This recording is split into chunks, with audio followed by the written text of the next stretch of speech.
तहज्जुद का वक्त कब से शुरू होता है? या अय्युहल मुज़्ज़म्मिल क़ुमिल लैला इल्ला क़लीला निस्फ़हु औ इनक़ुस मिन्हु क़लीला। ओढ़ करके चादर या कंबल ओढ़ करके लेटने वाले, उठें आप सल्लल्लाहु अलैहि वसल्लम, आधी रात से क़याम करें या उससे थोड़ा कम या उससे ज़्यादा। तो गोया तहज्जुद का असल वक्त जो है या क़यामुल लैल का निस्फ़ लैल के बाद शुरू हो जाता है।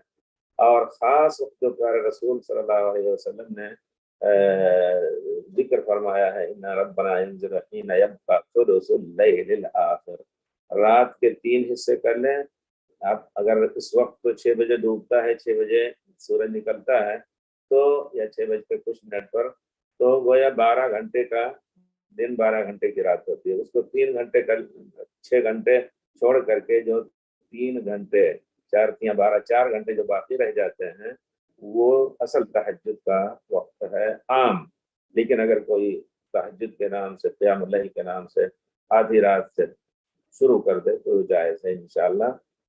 और हज़रत दाऊद अलैहिस्सलाम के बारे में जो आया है कि वो कुछ सोते थे, कुछ उसके बाद आधी रात से उठ करके, और फिर कुछ सोते, फिर उसके बाद फिर जागते, कुछ पढ़ते फिर सोते।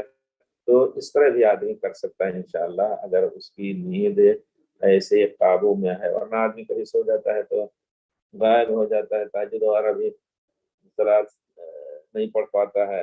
बहरहाल, तो अगर आदमी कम से कम, और एक मुअतदिल जो उम्मतुल वसत है उनके लिए वही सुलुसुल लैल जो है ज़्यादा मुनासिब है। उसी वक्त में प्यारे रसूल सल्लल्लाहु अलैहि वसल्लम उठते थे जब रात का तिहाई हिस्सा बाकी रह जाता था।